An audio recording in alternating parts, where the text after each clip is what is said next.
This food, why are we not burning it all? What do you imagine the clans would do if we burned it all? They'd starve. Die. They would unite. But leave them scraps. Just enough for 2, maybe 3 clans. They will fight each other over what remains. The wolves among them will rise. We're not here to kill them. We are here to teach them who they are. To set them free. What up, y'all? It's your man, Abuamerican. You know, when you put on them red pill lenses and you look at the world, you see a lesson in almost everything. Craziest place I saw a lesson, you know. My kids have a PS4. You know, I bought it for them. Back when I was living in London, I was working at an IT corporation. Not that that's relevant information, just to let you know, your man got skills. But anyway, I bought him a PlayStation, and they got this game called For Honor. And For Honor is partially responsible for my last video about the lions and whatnot. And then something else clicked to me when I started watching the cutscenes and the clips, and I started thinking about, like, you know, some of the gameplays that I watch my son, because my son would get on there and torture people. He's really good at the game, and he'd just get on there and torture people in the PvP aspect of the game. Hilarious to watch him, because he actually enjoyed kind of, you know, online sadism. He just absolutely dominating guys. But anyway, Apollyon was all about cleansing. And it's very appropriate that Apollyon was female. Cleansing humanity of weakness. And it's got me thinking with the appropriateness of Apollyon being female. Women, we know, love dominant men, strong men, alpha men. And women, we also know, test. Congruence test, aka the shit test, for dominant attributes and characteristics. We know this also, the congruence test, because everybody's always looking online. You know, this is what game is all about, passing the congruence tests. We also know that when women dislike a man, or they find a man who does not have alpha attributes, or, you know, they get with a man and his alpha attributes turn to beta because he failed the tests, and he changed himself. Remember, I made the video recently, don't change, you know, when she asked you to. He changes his character, which is not very alpha. You know, she starts guiding him around like, you know, like a little bull with the ring through his nose. It doesn't matter how big, how strong, however you are, you know, if you're weak internally, if you have no internal strength, and you can be, you know, just led left and right by a woman, then society is going to eat you alive, and in turn her also. And we know that women, these women, intentionally, we know this, they intentionally hurt men at the end of a relationship. Now the question is this a biologically developed mechanism in order to weed out the weak permanently? In 2 ways.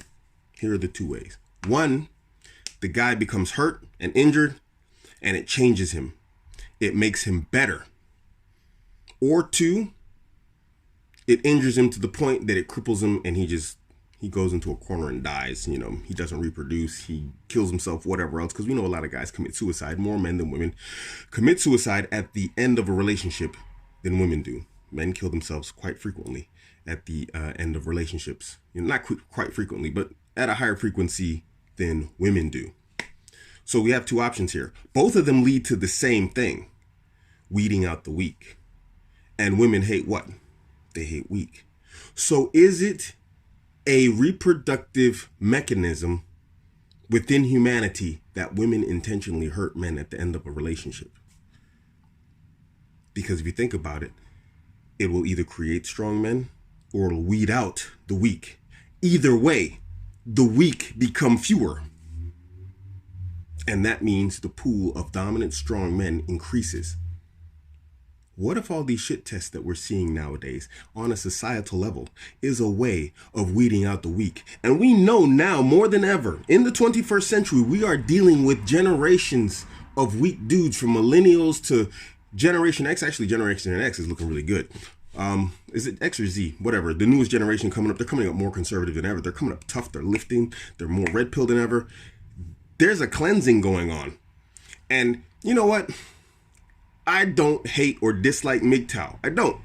But the simple fact of the matter is, they have weeded themselves out of the gene pool. And this is based upon nothing but fear. Fear of what could potentially happen to you at the hands of a woman. That is fear. And then you got guys like me. You got guys who are out there, you know, on the front lines trying to teach other men, how do you circumvent? How do you get to be in a position where a woman doesn't really want to hurt you? War. Huh? The natural state of our species.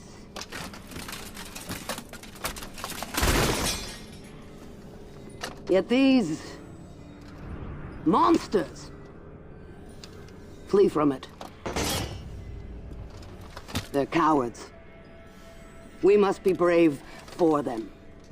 Because I've had relationships go bad in the past year, 2 years, and they've gone bad. But the women haven't tried to harm me, even though they were in a position to try and do it. Why? What's the difference? Why do women try and hurt some men but not others? Are you going to chalk it up as individuality? It's like, you know, it's the exception. It's the exception, and it's not the norm, or the norm and not the exception. Why do some women, they put one guy down as the baby daddy on the paperwork and get him hit up for child support, but knowing that the baby daddy is somebody else? They knowingly and willfully do this. Try and destroy weak men. Why do they do that? It's my humble opinion that in the absence of war, in the absence of combat, which separates the wheat from the chaff in humanity, women develop extreme vetting processes. I'm still working on my vetting video in order to cleanse humanity of the weak. But since they can't do it on a combat level, they do it on a social level, aka the shit test.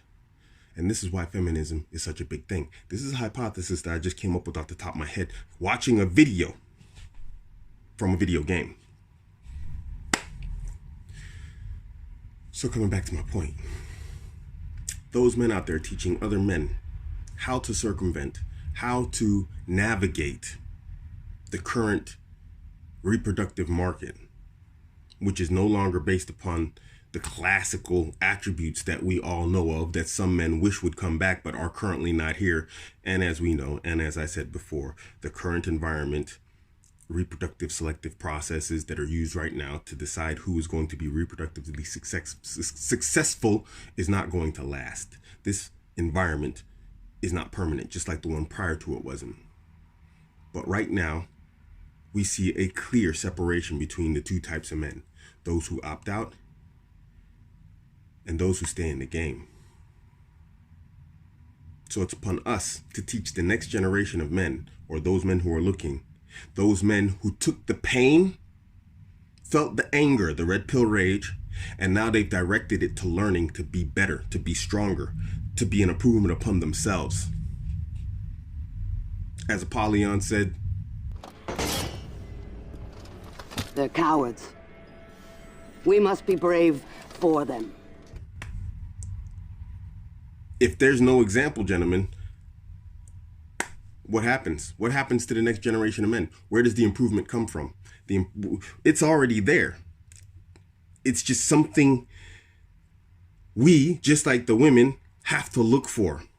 And there's going to be a group of men where it's clear in their behavior and in the way that they respond to hardship and difficulty.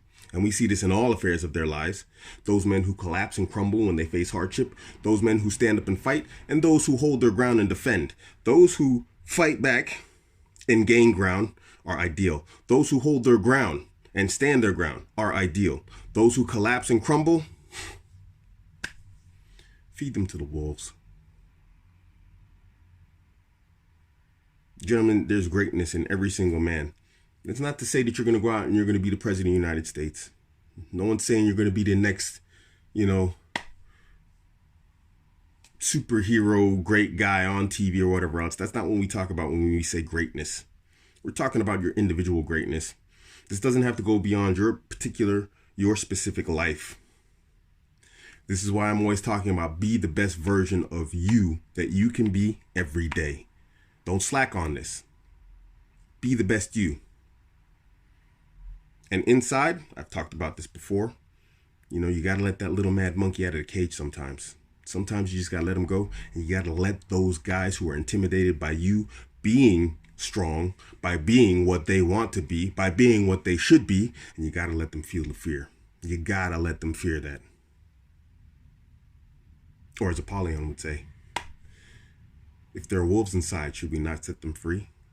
And that, gentlemen, being the wolf, maybe that's what's going on in society. Women are creating a society of wolves. It's just a hypothesis. Gentlemen, be the wolf.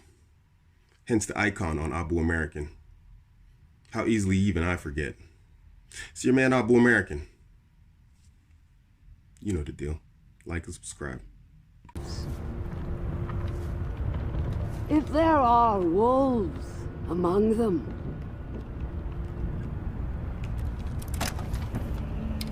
should we not set them free?